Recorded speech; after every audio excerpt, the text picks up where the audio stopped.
Mashariki mwa Jamhuri ya Kidemokrasia ya Kongo yanaendelea kukumbwa na migogoro ya kisiasa, kijamii na kiusalama inayogusa raia wa kawaida. Katika mikoa ya Kivu Kaskazini, Walikale na Ituri, wanamgambo wa AFC M23 na wazalendo wanapigana mara kwa mara kusababisha vifo, majeruhi na wakimbizi. Katika Masisi na Kanone, mashambulizi na mapigano ya silaha nzito yamesababisha taharuki kubwa, huku mamia wakazi wakilazimika kukimbia makazi yao. Hali hii inazidisha mzigo wa kibinadamu katika maeneo wanayokimbilia. Hali ya kisiasa na kijamii katika mkoa wa Ituri inabaki tete. Licha ya kuwekwa kwa hali ya kifungo au etat de siege tangu mwaka wa 2021, huku serikali ikijaribu kudhibiti usalama, lakini migogoro na ukosefu wa amani inaendelea. Hali ya Beni pia ni ya wasiwasi, ambapo raia wamepinga mauaji ya dereva wa taksi moto na wizi vinavyohusisha silaha. Maandamano yamezidisha taharuki na kusababisha usafiri kusimama na wananchi kushindwa kufika kazini. Kwa ujumla, hali ya mashariki mwa DRC inaashiria mgogoro unaoendelea, usiopewa nafasi ya kutosha kwenye vyombo vya habari, lakini unaathiri maisha ya raia kila siku. Acheni tuanze mara moja na habari zetu kuanzia huko Masisi na Kanone.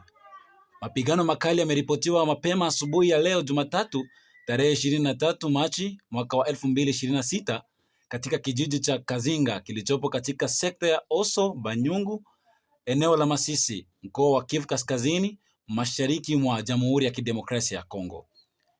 Kwa mujibu wa vyanzo vya kiusalama pamoja na viongozi wa kimila wa eneo hilo, mapigano hayo yalianza majira ya saa 11 alfajiri wakati waasi wa kundi la AFC M23 walipoanzisha mashambulizi dhidi ya nafasi zinazodhibitiwa na wanamgambo wanaojulikana kama wazalendo. Eneo la Kazinga linatajwa kuwa la kimkakati na kwa sasa lilikuwa chini ya udhibiti wa wazalendo katika wiki za hivi karibuni, hali ambayo inaelezwa kuwa chanzo cha mashambulizi hayo mapya. Mashuhuda wanasema milio mikubwa ya silaha nzito na nyepesi ilisikika katika vijiji kadhaa vinavyozunguka eneo hilo, jambo lililosababisha taharuki kubwa miongoni mwa raia. Wananchi wengi walilazimika kukimbia makazi yao kwa hofu ya usalama wao. Taarifa zaidi zinaonyesha kuwa shambulio hilo lina lengo la kurejesha udhibiti wa Kazinga mikononi mwa waasi wa AFC M23, huku mapigano kati yao na vikosi vya serikali vinavyoungwa mkono mara nyingi na wazalendo yakiendelea kushika kasi katika eneo la Masisi. Hali ya usalama inaendelea kuwa tete, huku wananchi wakiendelea kuathirika kwa kiasi kikubwa kutokana na machafuko ya mara kwa mara, ikiwemo ukosefu wa makazi, hofu na hali ngumu ya maisha. Walikale na Kanune, amani tete imeanza kudumishwa tangu jioni ya Jumapili tarehe 22 Machi mwaka 2026 katika kijiji cha Kanune kilichopo katika grupema la Ikobo, wilaya ya Walikale, mkoa wa Kivu Kaskazini, baada ya mapigano makali kati ya waasi wa AFC M23 na wanamgambo wa wazalendo. Vyanzo vya eneo hilo vinaripoti kuwa mapigano hayo yalianza mapema asubuhi, wakati wazalendo walipozidisha mashambulizi dhidi ya nafasi zilizokaliwa na waasi wa AFC M23. Baada ya masaa kadhaa ya mfululizo wa risasi na silaha nzito, wazalendo walilazimika kujitoa nyuma, wakiwaruhusu waasi kudhibiti jiji cha Kanone. Hali hiyo imesababisha taharuki kubwa miongoni mwa wakazi wa Kanone. Wengi wamelazimika kukimbia makazi yao wakienda katika kijiji cha Miriki kilicho wilaya jirani ya Lubero.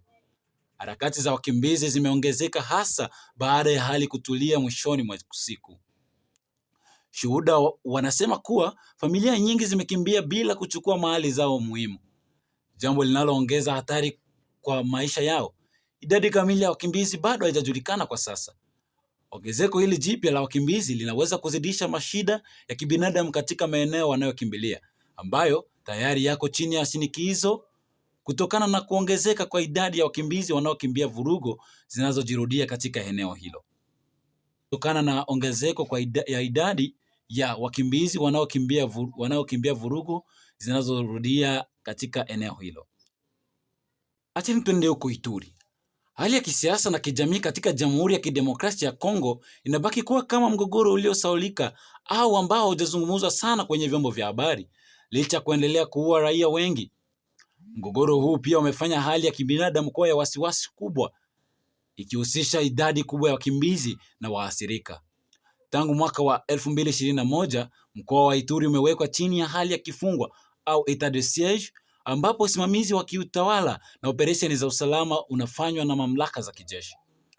Wengine wanashikilia kuwa hatua hii inapaswa kuondolewa kutokana na matokeo kuonekana kuwa ya kutosha, lakini mamlaka zinasema kuwa hatua hiyo imezaa matokeo fulani chanya, huku zikikiri kuwa mchakato wa kuleta amani katika mkoa huo bado unaendelea.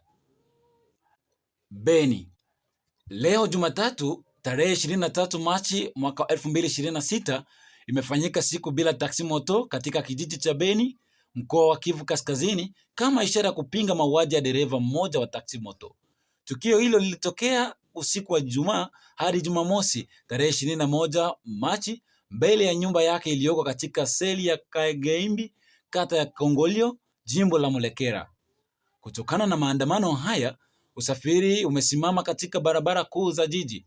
Madereva wa taksi moto wanaokataa kufuata amri hii wanaripotiwa kushambuliwa na baadhi ya wamiliki wa magari walibakiza vifaa vyao manyumbani kwa hofu ya kujeruhiwa.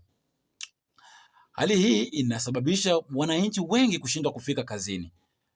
Jumamosi iliyopita, vijana wenye hasira waliokusanyika kwenye eneo la mauaji ili kuonesha kupinga hali ya ukosefu wa usalama iliyokuwa katika Beni, waliweka vizuizi barabarani na kuchoma matairi kuashiria maandamano yao.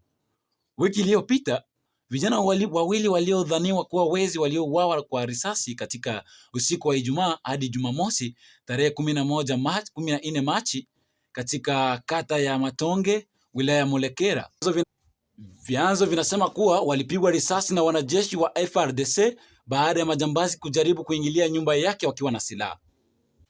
Asante sana ewe mpenzi msikilizaji na mfuatiliaji wa channel yetu pendwa kwa kuweza kuwa pamoja nasi tangu mwanzo wa habari hizi hadi kufika tamati.